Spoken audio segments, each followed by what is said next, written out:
Hey guys, today I'll show you a supernatural horror TV series named Penny Dreadful Season 1. Spoilers ahead, watch out and take care. The drama begins in London during the Victorian era. In a house, a little girl snuggled into her mother's embrace. It was the season of chilly winters in London. The girl's mother rose from a bed just over a meter wide, tucked her child under the covers, and lit the kerosene lamp before heading out to the loo. She crossed the pitch-black corridor, her breath heavy and laborious. Outside, the sky was overcast and the wind was fierce. In their humble home, there wasn't enough coal to keep them warm, nor enough kerosene to light their wind-shaken dwelling. The dark bathroom, accompanied by the howling wind, seemed especially eerie and terrifying. The little girl was awakened by the noise, finding her mother absent. She cautiously moved under the bed, not minding the socks on her feet. Her heart thumped wildly as she called for her mother. The girl crossed the corridor and wobbled to the bathroom door. She opened it, only to scream loudly like a chicken at some horrific sight. The scene then shifts to a woman devoutly kneeling before a cross, frantically praying to God. Suddenly, a spider crawled out from one side of the cross, quickly reaching the woman and stopping on her middle finger, facing her. The woman's body began to convulse, her spirit out of sync, as if her soul had been sucked out and her body made into a spider woman. The long night finally passed. By midday, the clouds hadn't fully dispersed. A handsome cowboy stood in the center of a club performing his gunplay. The audience, dressed in finery, included the same woman who had been praying the previous night. The cowboy's gunplay was skilled, never missing a shot, which drew cheers from the audience. Some girl even ran up to flirt with him, using her muscles. The cowboy, named Ethan, was an American born into a noble family. He fled his hometown after getting into trouble and lived a nomadic life, performing with his gun to make a living. His precious pocket watch and tattered clothes, his trembling left hand, and his swaying liquor were all seen through by this peculiar woman named Vanessa. She determined that Ethan was a vain man, accustomed to a wealthy lifestyle and skilled in gunplay. Thus, she offered him an irresistible proposal to do something for her that night. However, what caught Ethan's attention was not the money, but his curiosity about this woman. To be exact, her sexy body. He asked her what kind of work she did and if it involved killing, but she stopped his bullshit by asking if it mattered to him. Ethan pinned his eyes onto the sexy Vanessa as he absent-mindedly swirled his drink with his right hand. He said he'd agree if she could make him laugh his beard off. Vanessa smirked slightly, left a note, and walked away. It's hard to imagine if killing is as easy as reaching into a bag for someone, what Ethan could have done to cause him to flee from his hometown. In the evening, Ethan arrived at the designated location as agreed, where he met Vanessa and a man. The man was Sir Malcolm, a locally renowned explorer and author. They ventured underground together, where they encountered a gruesome scene of bloody carnage. Ethan cautiously took a few steps, scanning the surroundings. Suddenly, a ghastly figure crawled out from the pile of corpses. Standing at 2 meters tall, the figure's face was bloodless. Ethan fired several shots in quick succession, each hitting its mark, but the creature remained unfazed. It grabbed Ethan, flinging him aside, then turned its attention to Malcolm. Just then, Vanessa rushed in front of the creature, her eyes locked onto it, as if giving it her hormone shock. The creature didn't have time to react by the shock before Malcolm pierced its heart with an arrow from behind. Following this, they interrogated every barely alive corpse, stabbing each through the heart with a sword. Witnessing this, Ethan could only curse under his breath, regretting and wondering what kind of job he had gotten himself into. At dawn, they brought a corpse to a facility, a place where medical students studied anatomy. Most of the corpses were bought from grave robbers. The chief physician was rather busy, so they were asked to carry the body inside so his assistant, Victor Frankenstein, could examine it. Victor showed great interest in the corpse at first sight. It was unlike any other he had seen before. The corpse's eyes were bloodshot, its teeth sharp, its face devoid of blood, muscles well developed, and it bore an exoskeleton similar to an insect's. When he carefully opened the rib cage, some mysterious ancient hieroglyphics were revealed.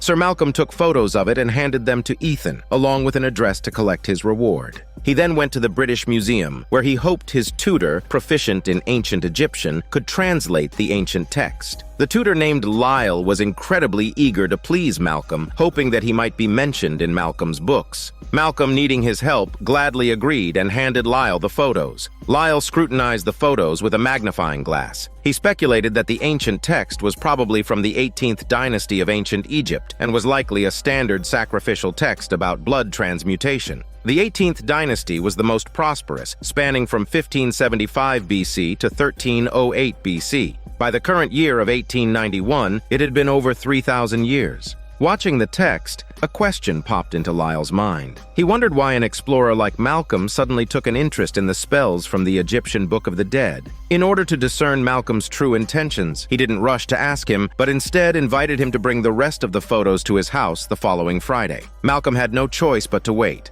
On his way home, Malcolm asked his butler to send a set of formal clothes to Victor's house, inviting Victor to meet at the Explorers Club. In the afternoon, Victor, still brimming with curiosity about the corpses, arrived at the club. Malcolm, straightforward as ever, offered a generous sum to hire Victor to investigate the origins of the corpses and find a solution. Victor was skeptical, not believing in the philanthropy of capitalists. He insisted Malcolm reveal his true motive before he would agree to join. Only then did Malcolm confess his true motivation. It turned out his daughter, Mina, had been taken by such monsters. He needed to understand what had happened and save her. Ethan had initially planned to perform in Paris as his next stop, but after this long night, he was left without any mood for it. His only feeling was curiosity about the truth of the matter. He also wanted to figure out the origins of these monsters and why Vanessa and the nobleman Malcolm were involved. And then there was the horrific scene of a mother and daughter gruesomely slaughtered and dismembered, their blood staining the scene. These mysteries piled up in Ethan's mind, making him question whether to stay or leave. As dusk fell and night descended with thick, ominous clouds, Victor returned home from the club. He felt a vague sense that he was being followed, but when he turned around, there was no sign of anyone. He opened the door to his lab and resumed his research, hoping to revive a corpse. Outside, the thunder was rolling, and the electrical device connected to the corpse was sparking. Victor crouched down to inspect the equipment when suddenly a flash of lightning streaked across the sky, and the power in the room went out. Victor was immediately on high alert. He lit a kerosene lamp with a match and turned to find the corpse had vanished. Drawing a sharp breath, he began to search the room for any hidden mysteries, only to find that his creation was revived by a flash of lightning. Victor was amazed by his successful experiment. This reborn being was as sensitive and fragile as a newborn child, curious yet fearful of its surroundings. Victor contemplated giving it a name, Adam. But no, the fruits of science should not be casually assigned religious monikers. Instead, he picked up a volume of Shakespeare's plays, using it as an example for his creation to choose its own name. And eventually, the creation happened to choose the word Proteus. It was always astonishing how fate made science marvel. The man who had been a sailor when he was alive had randomly chosen the name of a sea god from the book. Victor excitedly recorded the events of the night, deciding to work for Sir Malcolm to earn more money to support his own research.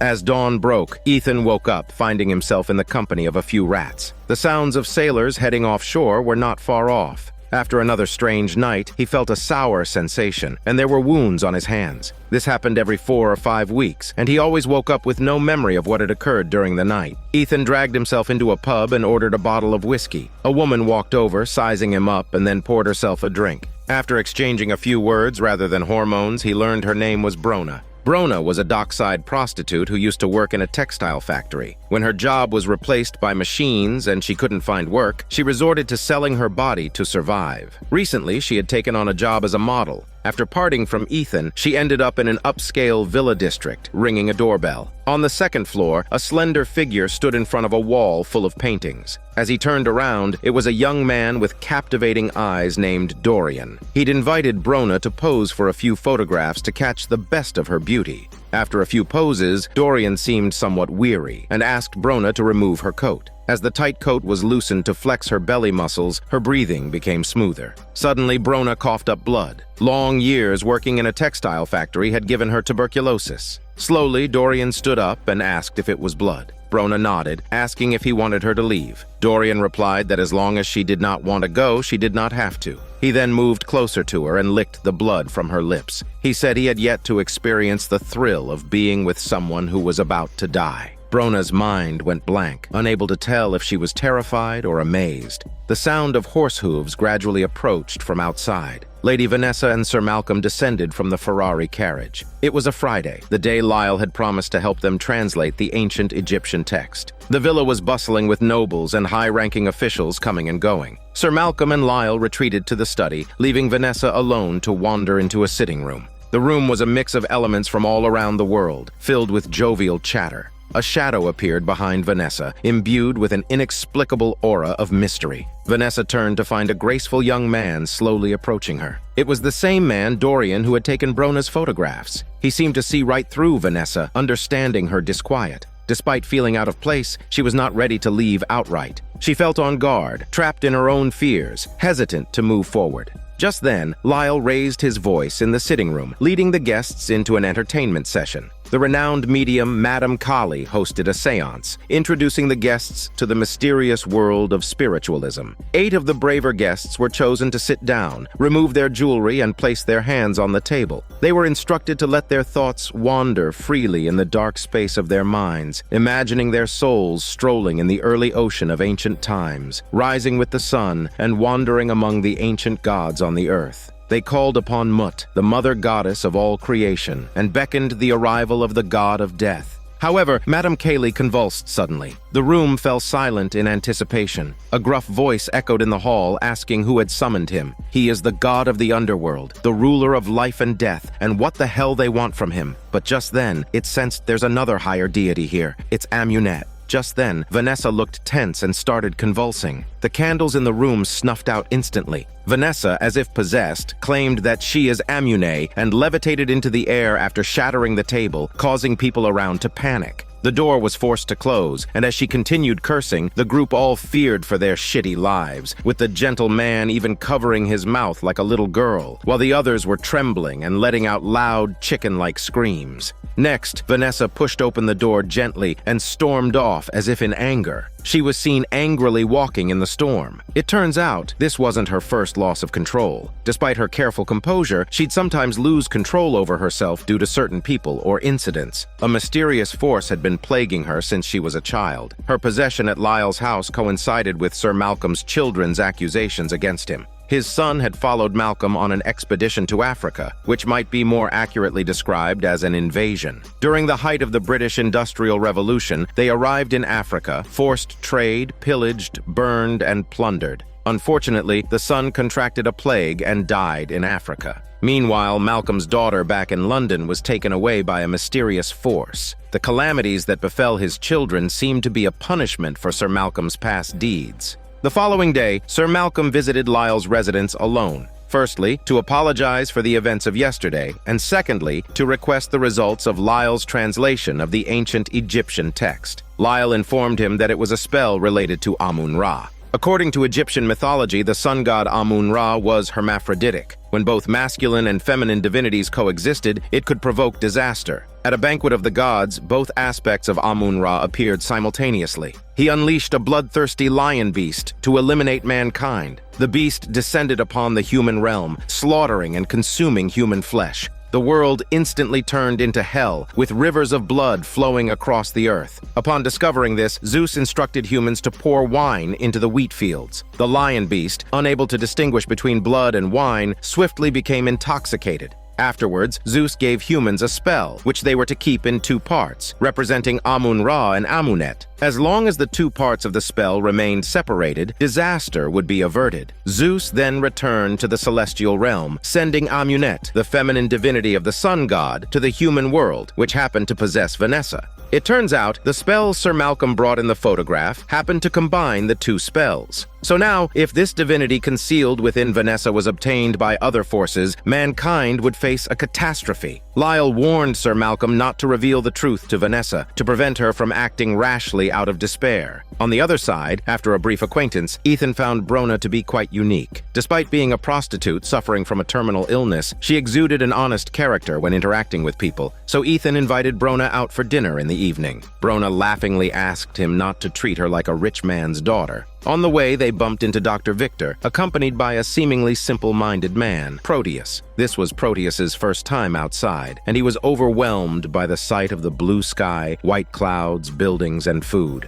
With Victor's help, he gradually adapted and even offered Brona some freshly bought chestnuts. Victor, fearing that too much conversation would reveal Proteus's origins, hurriedly left with Proteus. Back in the lab, Proteus seemed quite excited, hoping in the future to go out more, see the world, and make friends. As he expressed his wish to make many friends, a pair of hands erupted from Proteus's chest, tearing him in 2. Just then, a hideous figure appeared before Victor, calling him father and saying his first child had returned. The scene flashes back to the time when the young Victor grew up in a noble family. He loved projecting his feelings onto the grass, forests, and rivers, seeking tranquility in nature. However, this made him a loner, and it was hard for anyone to penetrate his world. The only person who cared about him, his mother, died of illness in his youth. From that day, Victor started researching the secrets of the human body. The monster standing before him now turns out to be his first creation. When this creation first awoke on the operating table, it was filled with pain and fear. It roared and screamed, seeking a shred of comfort. However, Victor was terrified by the sight and fled for his shitty life. Later, the creature learned about the outside world through the window upstairs, acquired knowledge from books in the house, and understood Victor through his left-behind notes and bookmarkings. Victor was a person who loved classical romantic literature. Both had common traits. They loved capturing fleeting beauty, experiencing joy and mystery, but shunning responsibility. No wonder Victor abandoned his first creation. Victor's motto is to seize the beauty of the moment without bearing any responsibility. Over the years, the creature wandered among people with his hideous face, shunned like a rat crossing the street. No one liked him, no one accepted him, and all his agony was because of the irresponsible Victor. He decided to take revenge on Victor. One day, he was seen by some passers-by, beaten simply because of his ugly appearance. He cowered in a corner of the alley, recalling the evil faces of people. Then an elder appeared, gave him a small tube of wine, and took him to a horror theater he ran. This was the first time he had ever felt kindness from others. Hence, he worked hard. He spent his free time reading books and even gave himself a name, Claire. One day, he discovered Victor and began to secretly follow him, waiting for the right moment to take revenge. When he found out Victor had created another life, he was greatly pained and enraged. That's why he cruelly killed Proteus. But he didn't stop there. He demanded Victor create a bride for him, or he would kill Victor's friends and family. After dinner, Ethan and Brona quickly became intimate. This time, Ethan seemed serious. He wanted to earn money to treat Brona's illness, so he thought of Sir Malcolm. On the other hand, since Vanessa lost control during the medium's seance session, Mina's voice had been lingering in her ears, making her feel distracted. She and Sir Malcolm searched for Mina's traces on the map based on their vague memories, possibly at the London Zoo. So, Vanessa, Ethan, Sir Malcolm, and his butler went to the London Zoo for clues of Malcolm's missing daughter. It was a quiet night with only the rustling of leaves on the ground. Ethan asked if this was the place.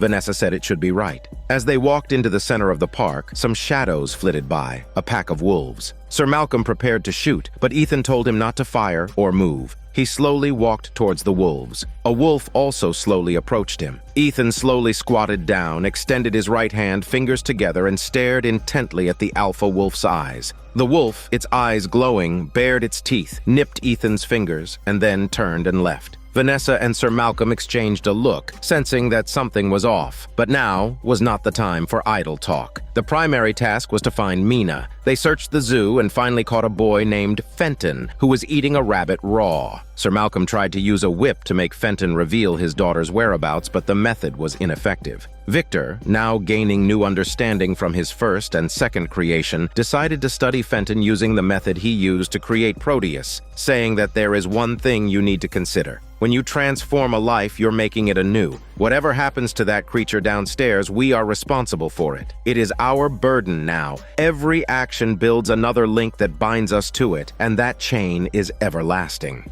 At dawn, Vanessa sat outside the church, lost in thought. She saw Dorian emerge from the church from a distance. He was wearing a dark blue cloak, paired with a light gray patterned scarf. It reminded her of their first meeting, how Dorian, with just one look, seemed to peer into Vanessa's deepest thoughts. Now, seeing him emerge from the church again, Vanessa, still wavering on whether to continue believing in God, couldn't help but wonder what secrets this mysterious man held. Compelled to find out, she followed him to the greenhouse. Dew hung on the flower buds. Dorian, eyes half closed, was savoring the scent of life. Vanessa stood by awkwardly and finally greeted him. Dorian turned around, returned the greeting, and commented how Vanessa also seemed to enjoy studying biology. Awkwardly, Vanessa admitted that her only study of plants involved figuring out how to kill them. Dorian laughed, and they walked and talked together. He introduced her to two special flowers, the deadly yet fragrant belladonna and the Roth's pitcher plant that blooms only once every several years. These reflect Vanessa's daily struggles. Every day, she prays to God to resist the mystical forces encroaching upon her, yet decades of prayer haven't brought her any solace from God. Only the devil calls out to her day and night. She doesn't know when such days will end. Afterward, he bid Vanessa goodbye, promising to see her later that evening at the Grand Horror Theater to watch some Daniel C.C. horror movies. Vanessa didn't originally plan to go, but somehow ends up at the theater later, indicating that she's already on the edge of danger. Dorian uses this method, coupled with his own mysterious aura, to shake Vanessa's commitment to God. On the other side, Victor successfully transfused new blood into Fenton, but it didn't work. Fenton still refused apples, feeding only on flesh and blood. To ensure the lab rat's cooperation, the butler shocked everyone by killing a kitten for Fenton's meal. That evening, the Grand Horror Theater was bustling with people. Brona stood at the ticket booth, her mouth agape with excitement. She had always wanted to see a horror play, but never had enough money after feeding herself. Ethan bought tickets and led Brona into the theater. The spacious, bright hall filled Brona with joy. Ethan, witnessing her happiness, felt a sense of satisfaction. They found seats near the middle, and Ethan bought Brona an orange, hoping the horror play would bring her even more joy. Backstage, the showrunner deftly operated various props. 5 minutes later, cold fireworks ignited in front of the stage, and the curtains slowly rose. The horror play began. It shows a 15-year-old young girl who was waiting for her lover to return on a dark and stormy night. However, that night, her lover was possessed by a demon. Despite his best efforts to resist, he couldn't overcome the demonic power. Meanwhile, Sir Malcolm and Dr. Victor were busy downstairs when they heard a noise from upstairs. They followed the sound to Vanessa's room, where a red-eyed, fanged creature was glaring at them. Just then, Fenton leaped from who knows where and clambered onto Malcolm's head, babbling to its master that the girl was not here. As soon as he finished speaking, the creature broke through the window and fled for its monstrous life. Victor was so frightened that he fell to the ground, trembling. Malcolm grabbed Fenton and flung him aside. Fenton's head hit the glass, and he died instantly. Inside the theater, Dorian was on the second floor enjoying the horror play. Suddenly, he spotted Vanessa across from him. They exchanged smiles and continued watching the play. The young girl in the play hoped her lover could defeat the devil with the power of love. However, in the end, the devil tore open the lover's skin and leaped out, ending the girl's life with a single strike. The men in the audience clapped and cheered, while the women screamed in fright. The first horror play ended. The plot of the horror play mirrors recent events in London, where beasts attack humans at night. It represents the werewolf's frenzied slaughter on full moon nights and subtly transitions into the scene where mystical forces send vampires after the demon-possessed Vanessa. This subtly suggests that London is filled with werewolves and vampires at night, which is indeed a reflection of Victorian-era London. Elsewhere, Vanessa went to the bar and ordered a drink, spotting Ethan and Brona nearby. She walked over and politely greeted them. Ethan introduced Brona, who was standing next to him. Brona, seeing the polite and aristocratic Vanessa, felt somewhat pressured. Soon after, Dorian also arrived. He had just photographed Brona a few days ago, and now they were meeting again in this setting. It truly is a small world. Dorian greeted them and started discussing the plot of the play. Brona began to feel as if the room was running out of air. She looked up at Ethan as if sending a distress signal, but Ethan, engrossed in the plot discussion, didn't notice that. Brona retreated a few steps and then ran out of the theater. Ethan finally noticed this and followed her. With the rapid industrial development and population surge, London appears shiny on the surface, but it's filled with various sins and darkness at night. People like Brona, who work diligently, eventually contract tuberculosis and have to support themselves by selling their bodies. This shows that although Britain is becoming wealthier, the lives of the lower people are still treated as insignificant, even if they hold British citizenship. Brona had worked hard in the textile factory for survival, and she didn't mind the hardships. Out of desperation, she chose to be a prostitute, but she could still laugh heartily. However, a simple conversation could unexpectedly break down her last defenses. She fell onto the street and got up, even slapping Ethan, who came to help. Ethan is like the executioner of that era, with hands covered in blood, yet retaining a bit of conscience in his heart. He wants to do something, but can't change anything. While she knew she couldn't blame Ethan, she didn't know who she could hold responsible. After that, she left Ethan behind and stumbled back home. Her tuberculosis chose this moment to flare up. Ethan, bewildered, remained where he was, from baffled to helpless, and then to a rising, nameless anger, wanting to escape everything. At this point, Dorian also came out, saw Ethan's disoriented state, and took him to an interesting place. From the moment they opened the door, it was clear that this was an illicit gathering spot. Seeing Dorian, the people inside politely invited them in.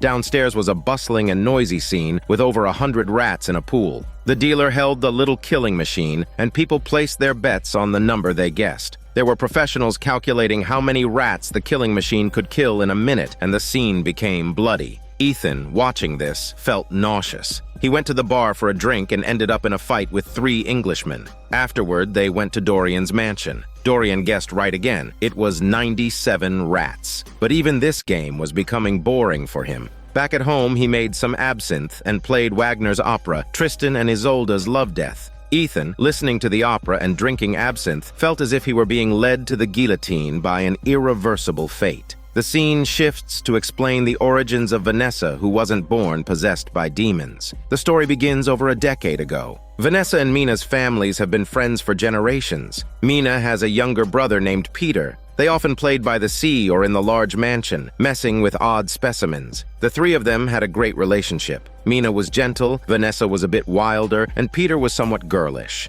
On the night Sir Malcolm returned from Africa, the 2 families had dinner together. Sir Malcolm regaled them with tales of his adventures in Africa, captivating both the adults and children. After dinner, the 3 children played. Vanessa wandered into the garden maze, and in the dim night, she began to hear heavy breathing, like someone was performing hormone yoga. Following the sound out of curiosity, Vanessa discovered Sir Malcolm having an affair with her mother. From that moment, the seed of evil in Vanessa's heart began to sprout. When they reached marriageable age, Mina was engaged to the handsome captain and was about to marry into India, while Peter was to accompany his father on an expedition to Africa. Vanessa was in a state of turmoil. She first forcefully kissed Peter, hoping he would stay and marry her, but Peter refused her because going on an African expedition was his dream. Later, Vanessa slept with Mina's fiancé at Mina's bachelorette party and was discovered by Mina. Subsequently, Mina left the heartbroken town, and Vanessa fell seriously ill. This sudden illness baffled all the nearby doctors, who thought Vanessa's brain had malfunctioned. Eventually, Vanessa's parents decided to send her to a mental hospital in London for treatment.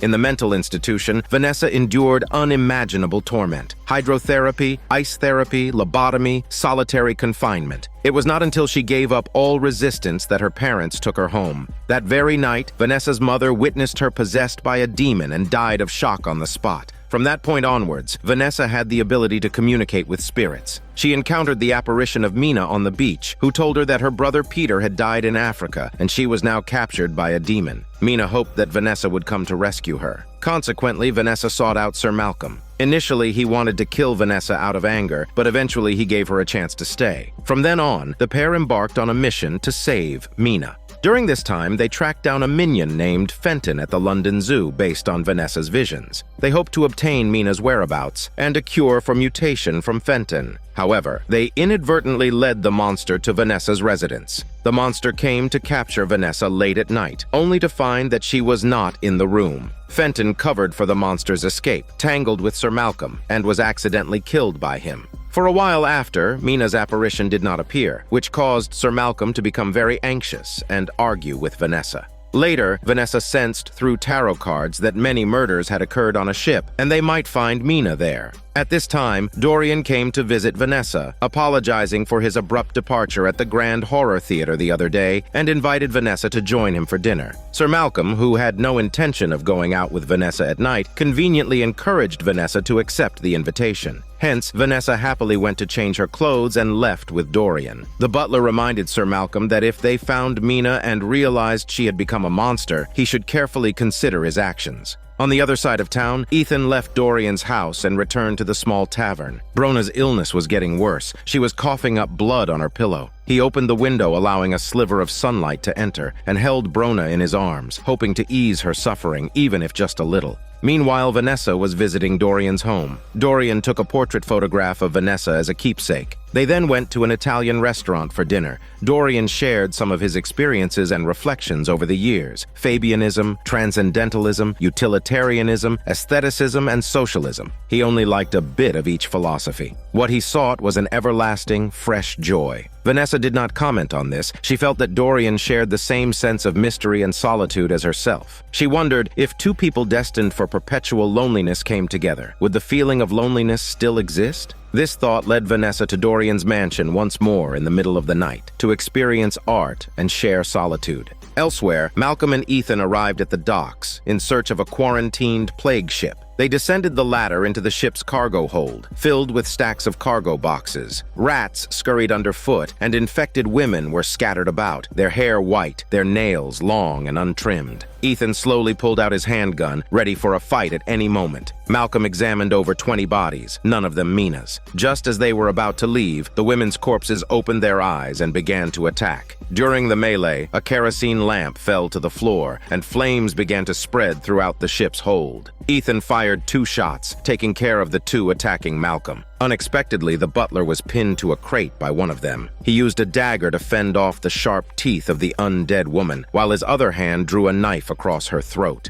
In the frantic minutes that followed, they managed to take down all the white-haired women. However, by this time, the fire was raging, and the pillars supporting the ship began to fall. Through the flames, Malcolm saw a tall creature, the same one that had visited him late at night before. It held a woman in its arms. It was Mina, his long-lost daughter. Malcolm called out Mina's name and ran towards the fire. Ethan and the butler rushed forward to pull him back. The fire was too intense. They couldn't get through. They could only watch helplessly as Mina was carried away by the creature. Malcolm was filled with regret. If Vanessa had been present for this mission, perhaps they could have saved Mina this time. On the other side, when Vanessa shared her solitude with Dorian, her soul was once again invaded by demons. This time seemed even more severe than the last. When Sir Malcolm saw Vanessa, she appeared distant and exhausted, hoisted by an invisible force. At this moment, Dorian arrived at his secret room, observing the disappearing bloodstains on his body in the mirror. Vanessa, realizing something was terribly wrong while she was in hormone yoga with Dorian, abruptly left his mansion and returned home. Sir Malcolm had been in a night-long battle with the monster, failing to rescue his daughter Mina. When he saw Vanessa, he wanted to apologize for his unauthorized actions, only to find that Vanessa had been possessed by a demon and was suspended in the air.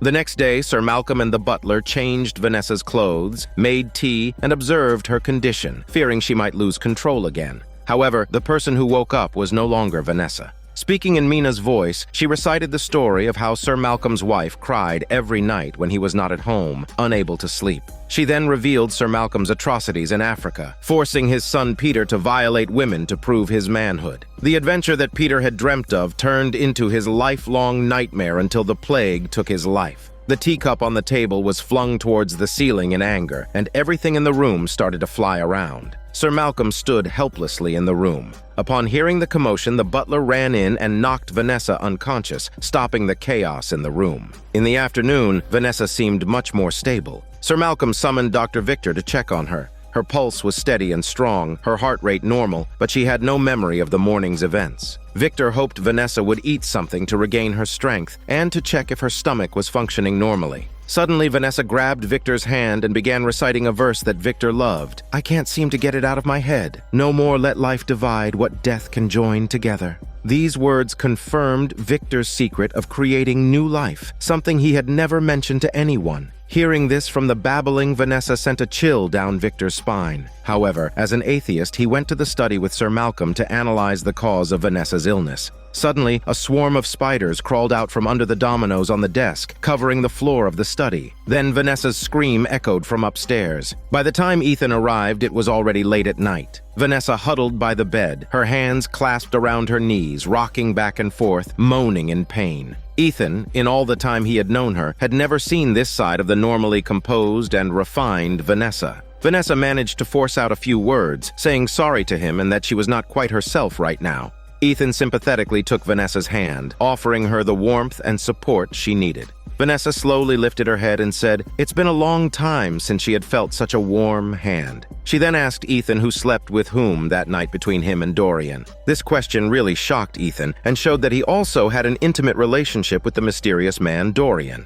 Ethan, taken aback, let go of Vanessa's hand. Vanessa's face twisted into a grimace as she crawled towards Ethan, spouting about how Dorian had slept with Brona while she was coughing up blood. The coming group had to hold Vanessa down and sedate her to calm her down. They gathered in the study to discuss how to save Vanessa from her possession. Ethan suggested calling a priest, while Dr. Victor mocked, "Why not call a witch instead?" Sir Malcolm agreed that it wasn't the first time Vanessa had been like this, but as long as she was alive, she could fight it with her willpower. In the following month, Vanessa remained in this agonizing state. One day when she had just woken up and was still lucid, she found Ethan sitting by her bed, telling him to kill her if she ever starts hurting others. Ethan replied she would never expect to be sent to heaven. Then his eyes turned pitch black. At that moment, the real Ethan was downstairs chatting with Sir Malcolm, holding the St. Jude pendant Brona had given him for protection. Suddenly, Vanessa's screams echoed from upstairs. Ethan and Sir Malcolm rushed in to find Victor thrown against the wall like an adult toy. Vanessa was scratching the plaster wall with her fingernails.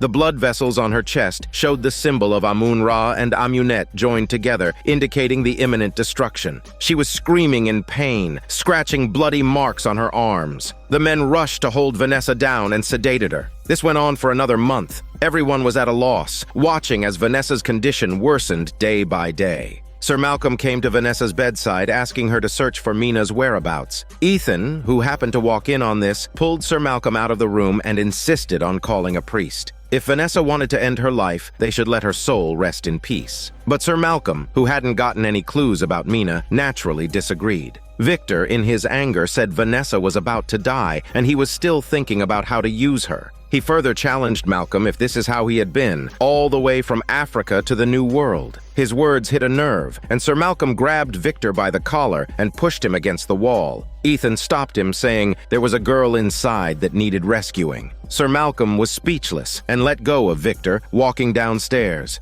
Before long, a priest hurried over to deliver Vanessa's last rites. Vanessa, who had been gasping for air, suddenly sprang up, latched onto the priest's head, and bit off a chunk of flesh from his face. She then leapt to the ceiling and lunged at the Lord. The window glass shattered in an instant. Victor and the Lord, along with a few others, dodged and fled outside. Ethan pulled out his gun and pointed it at Vanessa. At this point, Vanessa had quieted down somewhat. She advanced towards the gun step by step. Ethan grabbed Vanessa's head, pressed it against the wall, and shouted her name. In a daze, Vanessa came to her senses again. She asked Ethan to shoot her to end her misery. Ethan suddenly remembered the St. Jude pendant that Brona had given him. So he performed an exorcism for Vanessa. After a series of exorcism spells, Vanessa regained her senses and collapsed on the floor. This episode detailed the pain Vanessa endured after being possessed by a demon. When Sir Malcolm crawled to the bedside and asked Vanessa to search for Mina's whereabouts, one could strongly feel the director's intent to use this method to portray the pain that invaders brought to Africa and the New World during the Victorian era.